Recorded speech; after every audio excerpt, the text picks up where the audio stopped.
Check the mic and make sure it sound right, boys. आप सुन रहे हैं My Topic Let's Pray with the boy on Batmobile. Hi guys, this is Full Kids. Welcome to my show जिसका नाम है My Topic Let's Pray. And guys, thank you so much for listening early episode. बहुत मजा आया आपके feedback सुन के और पढ़ के सुन के कई लोग मुझे वॉइस नोट भी भेजते हैं इसलिए सुन के. तो गाइस एंड यस आपको पता ही है 1 लाख जाना है. Yes please help me out. And मकसद भी आपको पता है जो वहाँ पे ऑडियंस बैठी है जो सुन रही है जो देख रही है कुछ इंस्पायर हो जाए. और इंस्पायर भी नहीं बोलूँगा कुछ कुछ करने की एक चाहत शुरू हो जाए उनमें. यस कि अगर ये कर सकते हैं तो मैं भी कर सकता हूँ. समझ लग जाए. Why not? Okay guys, so आज बहुत ही इंटरेस्टिंग एपिसोड होने वाला है क्योंकि आज मेरे साथ एक शख्सियत है जो एक मैं कहूँगा बहुत मेहनत करी है इन्होंने यहाँ तक आने के लिए. कहते ना ग्राउंड से लेकर फर्श से लेकर अर्श तक की यात्रा बड़ी कठिन होती है. तो ये बस वही कर रही हैं और आगे ये वही करने जा रही हैं. उससे और ऊपर ऊंचा उठने की कोशिश करना चाह रही हैं. ये हैं इनका नाम है अनु चौहान. एंड अनु एक इंटरनेशनल पैरालंपिक प्लेयर हैं. यस मैंने कहा था ना मैं आपके लिए लेके आऊँगा कुछ अमेजिंग सा एपिसोड.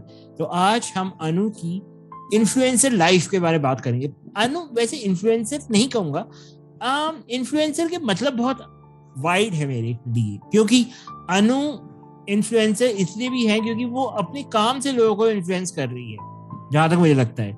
तो आइए अनु से पूछते हैं. क्यों अनु क्या हाल चाल है? मैं सही बोल रहा हूँ नहीं? हाय पुलकित, कैसे हो? क्या हाल चाल है? How is everything? all is good. About you? I am good. तो मैंने सही बोला? कहीं ना कहीं आप इन्फ्लुएंस कर रही हैं आप अपने काम से? हाँ बस एक छोटी सी कोशिश जारी है कि कहाँ तक पहुँचना देखते. ओके तो अनु मेरे को आप अलाउ कीजिए मैं आपसे यहाँ से मात्र 5 क्वेश्चन है ज्यादा नहीं पूछूंगा क्योंकि मेरा एपिसोड ही 15-20 मिनट का मैक्सिमम है बट थोड़ा खिंच जाएगा. बट स्टिल मैं आपसे इजाजत चाहूंगा प्लीज मेरे को इजाजत दे. ओके तो अनु मेरा सबसे पहला आपसे क्वेश्चन है यार आपकी 2 साल की जर्नी जो ये पैंडेमिक था है ना जिसमें आप लोगों को बहुत फेस करना पड़ा बिकॉज स्पेशली यू बिकॉज आप एकदम घर में बंद हो गए बिकॉज आपकी प्रैक्टिस खत्म हो गई एंड कोविड की वजह से आप ज्यादा इंटरेक्शन नहीं कर पा रहे थे. कैसा रहा आपका ये 2 साल कोविड? बहुत बैड था मेरे लिए. तो मेरी हेल्थ बहुत ज्यादा खराब हो गई थी उस टाइम पे. कुछ सिचुएशन ऐसी आ गई थी कि शायद मैं बचूं या नहीं बचूं ये कंडीशन चल रहा था. ओहो. बट मेरे दोस्तों ने मेरा काफी साथ दिया और मैं आज आपके सामने बैठी हूँ. तो ऐसा सिचुएशन था. मुझे पता नहीं था कि मैं नेक्स्ट नेशनल खेल पाऊंगी या नहीं. मैं आगे की मेरी जर्नी कंटिन्यू रखूंगी या नहीं. बस यही था. तो क्या आपको कोविड हुआ था या लाइक नॉर्मल बीमारी से था? नहीं कुछ नॉर्मल बीमारी थी कुछ. अच्छा ठीक हूँ. मुझे पता पहले से उस टाइम पे जो सिचुएशन था और इस टाइम में अभी काफी डिफरेंट है. तो लाइक आपको उस टाइम पे लाइक इतना आपको फील हो गया कि पता नहीं अब लाइक मेरे साथ क्या होने वाला है ऐसा इतना सिचुएशन आ गई थी? मैं ये सोच रही थी कि सिचुएशन पता नहीं मैं शायद नेक्स्ट नेशनल खेल पाऊँ या नहीं. या फिर मैं अपने आगे का जो मेरा सपना है ओलंपिक पहुंचना वहाँ पहुंच पाऊँ या नहीं. तो था कुछ बट हार नहीं मानी. कहीं ना कहीं मैं भी थोड़ी डाउन हो गई थी उस टाइम पे जब सिचुएशन सामने आई. तो मेरे फ्रेंड्स ने मुझे काफी मोटिवेट किया और आपके सामने बैठी हूँ. आई होप नेक्स्ट आप खेल पाए. नेक्स्ट क्या मतलब आप जितने भी आगे आए आप खेलती जाएं और देश का नाम रोशन करती जाएं. ओके सो अनु लाइक मेरा सेकंड सवाल आपसे है. आप एक बास्केटबॉल प्लेयर हैं बीच चेयर पे खेलती हैं है ना. आपको ये आइडिया कहाँ से आया कि यार मैं एक बास्केटबॉल प्लेयर बन सकती हूँ या मुझ में ऐसा क्या लगा कि आपको वो एक आपको जुनून कैसे शुरू हुआ? कहाँ से शुरुआत हुई कैसे? कभी सोचा नहीं था कि मैं एक स्पोर्ट्स प्लेयर बनूंगी. पहली बार मेरी लाइफ जर्नी जो रही है बहुत टफ रही है. तो जो बचपन से हम खेल नहीं पाते थे, आपको भी पता है कि डिसेबिलिटी अगर चाइल्डहुड में हो तो माइंड का कनेक्शन तो वैसे भी नहीं समझ में आता है, बच्चे हैं और हमें खुद को नहीं पता, फैमिली को नहीं पता कि हमें ट्रीट कैसे करना है। हम आप बच्चों के साथ खेल नहीं सकते, उठ नहीं सकते, बैठ नहीं सकते, हमारे दोस्त नहीं होते थे ज्यादा, तो बहुत सारी चीजें दबी हुई थी। जब 2017 में मैंने स्पोर्ट्स ज्वाइन किया तो आइडिया नहीं था कहाँ जाऊंगी, कहाँ पहुंचूंगी, बस वो जो खेलने का पैशन था ना मेरा, वहां से शुरू हो गया और मैंने अपने आप को पूरी जी जान से उसमें लगा दिया कि हाँ मुझे खेलना है, बस खेलना है, तो बस। और उससे मेरा काफी कुछ नहीं, मेरी पूरी लाइफ चेंज हुई। ओके तो लाइक आपको जब ये लगा कि यार मुझे जाना चाहिए, मुझे फ्यूचर में ऐसा चाहिए, तो इसके लिए आपको कितनी मेहनत करनी पड़ी? लाइक कितना रिक्वायर्ड चाहिए इसको करने के लिए? एक स्टैमिना की बहुत जरूरत है, डाइट की बहुत जरूरत है। ये चीजें कैसे आपने मैनेज किया इसके लिए? बहुत मुश्किल है सरवाइव करना। एक तो डाइट अगर आप लेने जाओ तो महीने का 15 से 20 हजार का खर्चा है। Oh my God. पर्टिकुलर उसके आपको वर्कआउट करना है तो जिम चाहिए, और अगर आपको अपना स्पोर्ट्स करियर कंटिन्यू रखना है और वो अचीवमेंट तक पहुंचना है तो छोटी छोटी चीजों के लिए सबसे बड़ा इम्पोर्टेंट है। और सेकंड थिंग, आपको डिसेबिलिटी में है तो आपको स्पोर्ट्स इक्विपमेंट की जरूरत होती है और वो जो सबसे कॉस्टली होता है। इनफैक्ट मेरे पास अभी बास्केटबॉल जो है वो लंदन से है, तो मेरे कोच के हेल्प के थ्रू मजगांव डॉग ने मुझे स्पॉन्सर किया है, तो मेरे पास 5 लाख की व्हीलचेयर है। उसके लिए भी मुझे 5 साल वेट करना पड़ा है, तब जाके मिला है। और जनरली अगर आप एक बेसिक व्हीलचेयर पे प्रैक्टिस करते हो तो वो भी 40,000 की आती है कम से कम। तो अगर वो कष्ट, तो वहाँ पे कैसा है कि वो प्लेयर्स नहीं ले पाते हैं, ऐसा है। तो 5 लाख की तो नो चांस। सो बहुत स्ट्रगल है। आपको अगर खेलना है तो ग्राउंड चाहिए, ग्राउंड आपको कोई देता नहीं है डिसेबिलिटी में। किसी ने दे दिया 2-4 महीने के लिए तो फिर बाद में वो डिमांड करने लगते हैं, पैसे चाहिए, वो फ्री में देना नहीं चाहते, या तो उनके एक्सक्यूज होते हैं उनके ग्राउंड पे हमारी व्हीलचेयर से खराब हो जाएगा। इनफैक्ट मैं अभी रेसिंग कर रही हूँ, व्हीलचेयर रेसिंग। अभी रिसेंटली मैंने गोल्ड मेडल जीता है उसमें, एक गोल्ड और एक सिल्वर जीता है। बट कैसा है कि मुझे बॉम्बे में ग्राउंड की बहुत जरूरत थी खेलने के लिए, तो बांद्रा में एक ग्राउंड है, मैंने वहां जाके पूछा उनसे, रिक्वेस्ट की कि मुझे परमिशन देने के लिए। तो उनका ये कहना था कि आपकी व्हीलचेयर से मेरा 20 करोड़ का ट्रैक खराब हो जाएगा। सो ये ओह माय गॉड, ये उनका थॉट है। तो ऐसा बहुत सारे लोग हैं, बट बहुत सारे लोग हैं जो हमारे लिए खड़े होते हैं। आपने साई का सुना है, उन्होंने यहाँ बॉम्बे में उनका भी एक है ग्राउंड, वहां से परमिशन मांगा तो मैम थी, उन्होंने परमिशन दिया मुझे। और अच्छा लगता है, ऐसे कुछ लोग हैं जो देते हैं, कुछ लोग तो मतलब 20% आपको सपोर्ट करते तो 70% 80% आपको इग्नोर करते हैं, क्योंकि हमसे उन्हें कोई बेनिफिट नहीं मिलेगा ना। ऐसा है।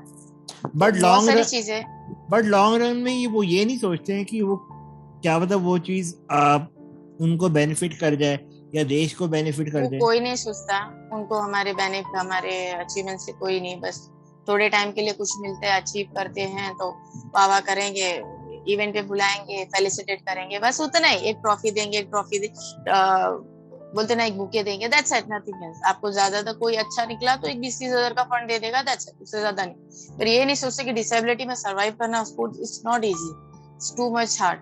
बट कैसा है कि मैं आप लोगों को कहीं से कोई एड भी नहीं मिलता है ना? एड क्यों मिलेगा? अपार्ट फ्रॉम डिसेबिलिटी, जो महीने का जो मिलता है, क्या कहते हैं उसे, पेंशन जो होती है, वो भी नाम मात्र होती है, 1200 रुपया नाम मात्र। आपको पता है कि आज मोबाइल का रिचार्ज है 700 रुपए का आता है, 400 से 500 का आराम से पर मंथ। ठीक है, मैं प्रैक्टिस करने अगर जाना चाहूँ डेली बेस पे तो मेरे लिए मुश्किल है, क्योंकि उसका डेली का खर्चा है मेरे 350 से 400 का। ये थोड़ा नियर बाय है सेंटा क्रूज, इसलिए 300 350। बट अगर मैं कांदिवली जाती तो पर डे का मेरा 500 रुपीज का खर्चा।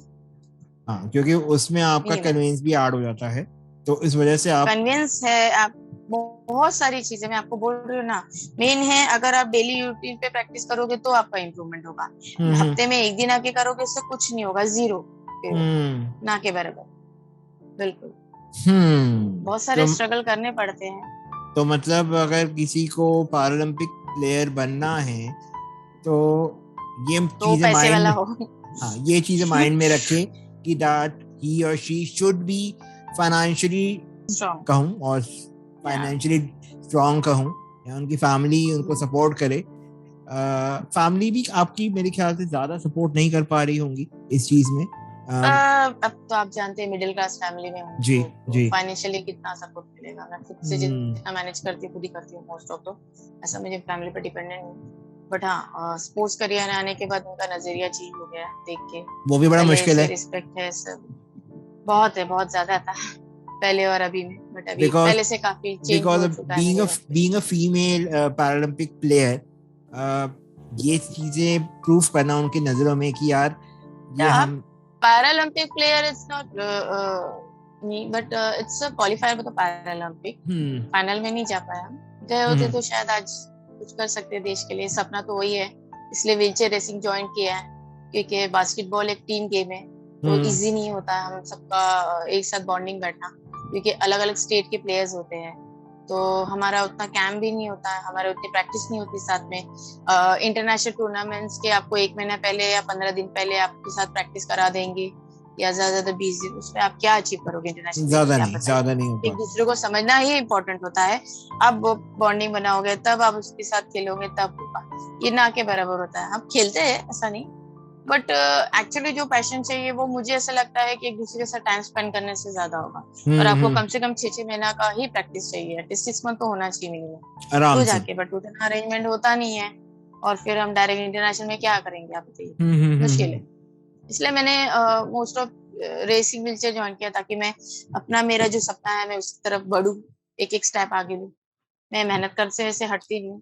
तो क्या एक Paralympic player multiple choice game में जा सकता है? बिकॉज ज्यादातर मैं देखा है लोग एक ही चीज पे कंसंट्रेट करते हैं. लेते हैं, क्योंकि सिंगल गेम में ही सब एथलीट होते हैं ज्यादातर. मतलब सिंगल गेम में ही वो फोकस करते हैं. अब मैं पहले से स्टार्टिंग से बास्केटबॉल में रही हूँ, तो मुझे बास्केटबॉल में मैंने जो अचीव किया उसका बेनिफिट मुझे आज यहाँ होता है सिंगल गेम में, क्योंकि मेरे इससे कॉन्टेक्ट्स हो गए हैं. कुछ लोग मैं आपको बताना चाहूंगी, रोटरी क्लब ने मुझे बहुत हेल्प किया है. उनके थ्रू मुझे रेसिंग व्हीलचेयर मिली है. उनके थ्रू उन्होंने मेरा एक्सपेंसिव ट्रैवलिंग का बेयर किया है. उन्होंने बहुत सपोर्ट किया. आज मैंने जो नेशनल गोल्ड मेडल जीता, उनका एक ट्रस्ट था तो ही मैंने जीता है. तो ऐसा है. बहुत सारे ऐसे लोग हैं क्लब्स वाले, स्पोर्ट्स वाले, जो है सपोर्ट करना चाहते हैं, करते भी हैं. Okay, nice, very nice. Okay, मेरा आपसे अगला क्वेश्चन है, थोड़ा सा डिफिकल्ट है, पर आपको थोड़ा सा इसमें करना पड़ेगा. या सोसाइटी का बिहेवियर कैसा रहा towards you? Good, bad, neutral? Because society का मतलब अगर मैं बोलूं, ये बहुत बड़ा वर्ड है. Society towards you as a player, as a Anu Chauhan, as a education wise, as a job wise, everything. कैसा रहा? सोसाइटी में मैंने तो कभी उठी बैठी नहीं, तो आपको सोसाइटी का क्या? बट आप बाहर जाते हैं, आप बाहर जाते हैं तो आप उनसे 3-4 तो होते हैं ना, उनसे ये रूबरू तो होते हैं लोगों से, तो वो सोसाइटी का हिस्सा ही है. पहले कैसा था कि लोग हमें देखने से ही कतराते थे. देख लिया तो अरे बेचारा कैसा है, खाना मिल रहा है क्या कर रहे हो, तो उनका थॉट ऐसा है. स्पोर्ट्स में अचीवमेंट के बाद तो सारे थॉट चेंज हो गए. जो पहले दोस्त नहीं हुआ करते थे आज वो भी है. जो कभी बात नहीं करते थे वो भी पूछते हैं. यहाँ तक एरिया में किसी को पता नहीं था मेरे कि मैं क्या करती हूँ क्या नहीं, लेकिन आज लोगों की नजर में इतना आ गया कि नहीं जानने वाला भी हाई करके जाता है. वाओ. तो एजुकेशन वाइज आपका कैसा रहा? मतलब एजुकेशन और जॉब वाइज? एजुकेशन का स्ट्रगल तो बहुत रहा. स्कूल वगैरह में काफी दिक्कत हुई. कॉलेज भी कंप्लीट करने के लिए मुझे बहुत स्ट्रगल करना पड़ा फाइनेंशियली. मैं वीक थी तो मुझे पढ़ाई करने के लिए जॉब करना पड़ा. करती रही. फिर एक टाइम पे फ्रेंड थे तो उनकी हेल्प से भी मैंने काफी उन्होंने मुझे सपोर्ट किया और काफी मैंने आगे के लिए अचीव करने की कोशिश की. पर ठीक है, सपोर्ट कहीं ना कहीं मिलता गया, कभी दोस्तों का, कभी इसका उसका. तो जर्नी चली रही. जब तक जिंदा है तब तक तो लड़ना ही है. ऐसे लड़ो वैसे लड़ो, ऐसे लड़ो या वैसे लड़ो, बिल्कुल लड़ना तो पड़ेगा. ओके, हालांकि मेरा जो मेंटल हेल्थ टॉपिक था वो खत्म हो चुका था, but being a Paralympic player, being a sport person, मैं आपसे ये पूछना चाहूंगा आपकी मेंटल हेल्थ पर लाइफ का कितना असर पड़ा आप पर? लाइक रोज मेंटल हेल्थ से गुजरना पड़ता है, और भाई स्पोर्ट्स पर्सन की मेंटल हेल्थ तो बहुत ही ज्यादा डिस्टर्ब रहती है, स्ट्रांग होनी चाहिए। स्ट्रांग होती है। तो आपका हाँ, कैसा रहा? मैं भी बीच बीच में कमजोर पड़ जाती हूँ। कुछ दवा चल रहे हैं तो मैं भी डाउन होती हूँ। आज पूरा दिन मैंने प्रैक्टिस किया तो मुझे बहुत पेन था, बट मैं उस पेन में मैंने अपने आप को स्टॉप नहीं किया, मैंने उसको कंटिन्यू रखा और ज्यादा खेलने की कोशिश की, क्योंकि मैं खेलती रहूं तो मैं पेन हो या ये हो कुछ भी हो मैं भूल जाती हूँ। तो फोकस सिर्फ उसी पे किया। और रहा मेंटल हेल्थ, मैं भी डिस्टर्ब होती हूँ कभी कभी, ऐसा नहीं। बट क्या होता है, महीने में एक दिन अगर डिस्टर्ब हो रही हो तो एक दिन कोपचे में जाके बैठ जाओ, जितना रोना है रो लो, फिर रिलीफ हो जाओ दूसरे दिन, क्योंकि वो जो बोझ होता है शायद उतर जाता है रोने से। तो मैं कभी कभी ऐसे ही करती हूँ, तो ताकि अपना माइंड फ्रेश हो जाए और सेकंड डे लड़ाई के लिए फिर खड़ी हो जाओ। कभी बुरा नहीं लगता कि यार व्हाई मी? पूरा आपको क्या बोलूं, पूरा जब लगना था तब लग चुका। डिसेबिलिटी एक्सेप्ट करने में बहुत साल लगे मुझे। कॉलेज तक मैंने एक्सेप्ट नहीं किया था, बट अब तो एक्सेप्ट कर ही लिया, जो है सो है, लड़ना है। हम एक वे मिल गया स्पोर्ट्स का, तो मैं अपने आप पे डेवलप कर रही हूँ। कुछ एक सपना है कि देश के लिए कुछ करूँ, तो बस एक उसी को पूरी करने की कोशिश। एक चीज और है Nanu, never give up attitude ready हो जाता है स्पोर्ट्स की वजह से, है ना? हाँ, लेकिन आप याद रखिए, अगर आपका जीतने का जो पैशन है, अगर दिल जिद्दी है या दिमाग जिद्दी है, तो आपके घाव मायने नहीं रखते, आपकी तकलीफें मायने नहीं रखती है। तो वो बहुत जरूरी है। कभी भी आपके बोलते ना, घाव भले नासूर होते जाएगा लेकिन ठीक होगा कभी ना कभी शायद। लेकिन आप अगर अपने सपनों को आगे रखोगे ना, तो ये सब कुछ नहीं दिखेगा आपको। सिंपल सा है, मैं यही सोचती हूँ। ये 2 साल जो कोविड में कंडीशन ऐसी थी मेरी जी, शायद मैं रहूं नहीं रहूं ऐसा सोचा था, पर मैंने एक ही चीज तभी सीखी कि हाँ, अपने सपनों को जिंदा रखो, सपने आपको जिंदा रखते हैं। तो मेरा आज भी मैं उस लाइन पे काम करती हूँ, आज मैं उस पे वर्कआउट करती हूँ अपना, ताकि मैं जो अचीव करने का सपना है वो अचीव करूँ। फिर मुझे भले कभी भी कहीं पे भी जाना पड़े, कुछ फर्क नहीं। बिल्कुल बिल्कुल। तो मतलब आपका वैसे मेन मकसद यही रहा लाइफ में कि मुझे अपने सपनों पर काम करना है, रादर देन किसी और चीज पर कंसंट्रेट करना और उसके लिए सोचना। ऐसा है कि मुझे लास्ट टाइम पे, आखिरी टाइम पे ये ना लगे अरे मैंने कुछ नहीं किया, क्या किया। रिग्रेट नहीं फील करना चाहते बेसिकली? नहीं नहीं, वो नहीं चाहिए, मुझे मजा नहीं आता है। मुझे कुछ बोलते ना, एक अगर लड़ना भी हो तो एकदम सीना ताड़ के लड़ो, ऐसा है। मुझे ऐसा पसंद है। तो मतलब मैं आपका इंटरव्यू कल परसों जो आ रहा था, जिसमें आपने लाइक अपनी फैमिली के बारे में बात करी, अपने अपनी स्ट्रगल्स के बारे में बात करी। आपसे ऐसे पर्सनल क्वेश्चन बहुत पूछे जाते हैं, लाइक आपको लगता नहीं कि आप ज्यादा, मैं पूछना नहीं चाहूंगा बिकॉज मेरे को नहीं लगता मैं आपकी पर्सनल लाइफ में मेरा कोई दखल देना है ना? कहीं आपको लगता नहीं कि लोग ज्यादा आपकी पर्सनल लाइफ में ज्यादा घुसते हैं रादर देन आपकी प्रोफेशनल लाइफ के बारे में पूछें? उनको मेरे अचीवमेंट से ज्यादा अभी मुझे ऐसा लगता है कि कुछ मसालेदार चाहिए, रोना गाना सुसाइड यही सब में इंटरेस्ट है। मेरी लाइफ ऐसे रह चुकी है, तो वहाँ ज्यादा कुछ चीजें तो उन्हें पता नहीं है, नहीं तो उससे ज्यादा वो घुस चुके होते हैं। उससे भी पर्सनल है, लेकिन उनको पता नहीं है चला, उन्होंने मुझ पे कुछ, उनको टाइम नहीं मिला शायद मुझ पे वर्क करने का, इसके लिए उन्हें वो भी चीजें नहीं पता ना। तो शायद अभी उन्होंने कहा है कि 1 घंटे का एपिसोड लेना चाहते हैं मेरा, तो ठीक है, बट बहुत सारी चीजें है कि नहीं पता। मेरे बहुत करीब दोस्त है जो जानते हैं, मुझे समझते हैं, जिन्होंने मुझे उस कंडीशन में देखा है वही जानते हैं। उन्होंने तो मेरा अचीवमेंट देखा, आज अचीवमेंट देखा है तो मैं वहां तक हूँ, मेरी लाइफ सामने आ रही है। मेरा अचीवमेंट नहीं आता तो ये मेरी पूरी जो जर्नी रही है लाइफ की, किसी को पता ही नहीं चलती। इनफैक्ट काफी लोगों ने मुझे मेरी, because I am not talking about the recent जो मैंने आपका इंटरव्यू देखा, मैं किसी के यहाँ पे किसी की बुराई नहीं कर रहा, इट्स देयर जॉब, मैं उनको नहीं बोल रहा है कि मैं उनको कुछ like I am just criticising them, it's their job, मैं उनको कुछ भी नहीं कह रहा। बट कभी कभार होता है कि सामने वाला बंदा कंफर्टेबल नहीं होता हर चीज बताने के लिए। हाँ वो तो है, हर चीज बताने के लिए अपनी पूछा भी जाता है, अपनी फैमिली के बारे में, अपनी पर्सनल लाइफ के बारे में ज्यादा बताना। हाँ, मैं तो लेकिन कैसी हूँ ना, थोड़ी ऐसी हूँ कि जो है वो सामने बोल देती हूँ खुल के। फिर अभी फैमिली ने सपोर्ट नहीं किया तो मैं फैमिली को सामने ही बोलती हूँ। आज बहुत से लोग हैं जो मुझे आज फॉलो करते हैं, मेरे बारे में जानते हैं, उनको होता है मोटिवेट की अभी जैसे आपको बताओ, पूना में कुछ एक दो लोगों ने मुझे सोशल मीडिया थ्रू कांटेक्ट किया, उनको खेलना था तो उस टाइम पे जा नहीं पाए, लेकिन 2-4 महीने बाद मैं गई, मेरे अपने पॉकेट से खर्चा करके मैं वहां गई, 4-5 बार गई अपने पॉकेट से खर्चा करके, उनकी टीम बन गई, आज टीम उनके पास रेडी है। ऐसे बहुत जगह से लोग मुझे कांटेक्ट कर रहे हैं कि मुझे खेलना है, मेरी स्टोरी देखा उन्होंने, आप मैं हारी नहीं तो वो भी नहीं अब हारना चाहते, तो हर जगह जाना थोड़ा मेरे लिए मुश्किल है, बट मैं पूरी कोशिश ये करती हूँ कि जिनके लिए कुछ कर सकूं, तो बस मेरी कोशिश हुई।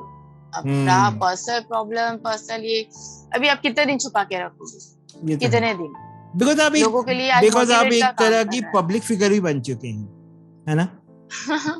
वो भी बोल सकते, बट कुछ लोगों ने मुझे स्टोरी पे स्क्रिप्ट लिखने के लिए भी कहा है, मैं राइटर तो हूँ नहीं, तो अब उस पे भी स्टोरी काम चल रहा है उन लोगों। कैसी स्टोरी, मतलब आपकी अपनी मेरी पूरी अपनी, मेरी ऑटोबायोग्राफी, बचपन से लेकर autobiography, right.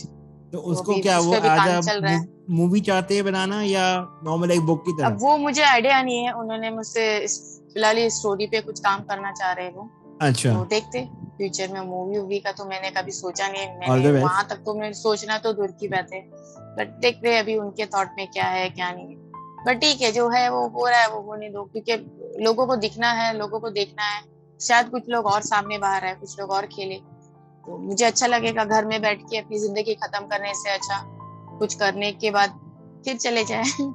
All the best, all the best Anu, all the best, all artist all the best, ताकि लोग ऐसे आपकी स्टोरी सुनकर ही या पढ़कर ही लोग और ज्यादा मोटिवेट हों, एंड मोटिवेट तो खैर is a temporary word, motivate से ज्यादा अपनी लाइफ को आगे जीने के लिए एक वे आउट निकालें। All I will say. Okay, मेरा लास्ट क्वेश्चन आपके लिए, लास्ट क्वेश्चन, बस मेरे क्वेश्चन खत्म है। Any message to the society from this platform? कुछ बताना चाहेंगे, कुछ बोलना चाहेंगे या कुछ आगाह करना चाहेंगे?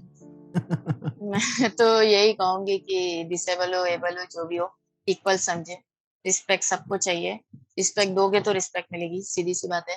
हाँ, उनको घर में बैठा के ना रखे, किसी की फैमिली में है, किसी के आजू बाजू नेबर में, उनको वहां घर में ना बैठा, उनकी भी सोशल लाइफ होनी चाहिए, उनकी भी अपने कुछ सपने होनी चाहिए, क्योंकि अगर डिसेबिलिटी होने के बाद घर में बिठा देते कि अरे बेचारा क्या करेगा, अरे क्या करेगा, घर में रहो, आपको बाहर क्या जाना, तो बहुत सारे थॉट्स होते हैं सबके। मैं तो बस चाहूंगी कि सबको इक्वल रिस्पेक्ट मिले, बस इतना है। और हाँ, बहुत से ऐसे लोग हैं जो निकल नहीं रहे, अगर आप उनकी मदद कर सकते उनको बाहर निकालने में, तो बहुत बहुत बड़ी बोलते ना, बहुत बड़ा एक काम हो जाएगा डिसेबिलिटी को लेकर। तो अनु ने बहुत अमेजिंग बात बोली कि भाई घर पे मत बिठाओ, जितना हो सके बाहर निकालो, बिकॉज लोग यही करते हैं कि वही अगेन सिंपैथी, बिठा दो घर में, क्या क्या ही करेगा, क्या ही करेगा लाइफ में, या होते हैं जरूरत क्या है उनको ये लगता है करने का, होते हैं बहुत, मैंने तो बहुत ही सुने ऐसे एग्जाम्पल। तो चलो अब देखते हैं अब कैसे लाइफ लोगों की चेंज होती है अब आगे, और कुछ आने वाले टाइम में पारालंपिक आ रहा है, मे बी इस साल तो हो गया, but in other like 5 years I hope आप या तो बास्केटबॉल में गोल्ड ले आए या फिर आप रेसिंग में गोल्ड ले आए, है ना? गोल्ड की तो वैसे बहुत ज्यादा एक्सपेक्टेशन रख ली, बट मैं ये चाहूंगा एटलीस्ट आप सिल्वर, तीनों में से एक भी चलेगा मेरे को, एनीथिंग। छोटा सोचना नहीं, कभी भी बड़ा सोचना। तो चलो फिर गोल्ड लेके आना, दोनों में से कोई एक भी तो पक्का है ना? ऑल द बेस्ट अनु, ऐसे आप खेलते रहो, ऐसे आप इंस्पायर करते रहो, and thank you so much for coming, and thank you so much for giving so much knowledge about everything, thank you so much. Thank you. तो गाइस, ये था मेरा आज का शो, आपको कैसा लगा मुझे जरूर बताना, और आप अनु को फॉलो कर सकते हैं सोशल मीडिया पर। अनु आप एक बार अपनी प्रोफाइल बता दे जहाँ पे आपसे बात कर सके ऑडियंस। आप मुझे इंस्टाग्राम पे फॉलो कर सकते हैं अनु चौहान, और सेम है फेसबुक पे भी अनु चौहान, बास्केटबॉल का फोटो है तो आपको इजी मिल जाएगा। तो मैं यहाँ पे उनकी बास्केटबॉल वाला ही एक फोटो में डालूंगा जो कवर पे लगेगा, ताकि आप इन्हें पहचान पाए। तो guys thank you so much, thank you Anu. तो आज का शो मैं यहीं पे एंड करना चाहूंगा, और हाँ सबसे इम्पोर्टेंट ध्यान रखना और दुआ में याद रखना। Bye bye, take care.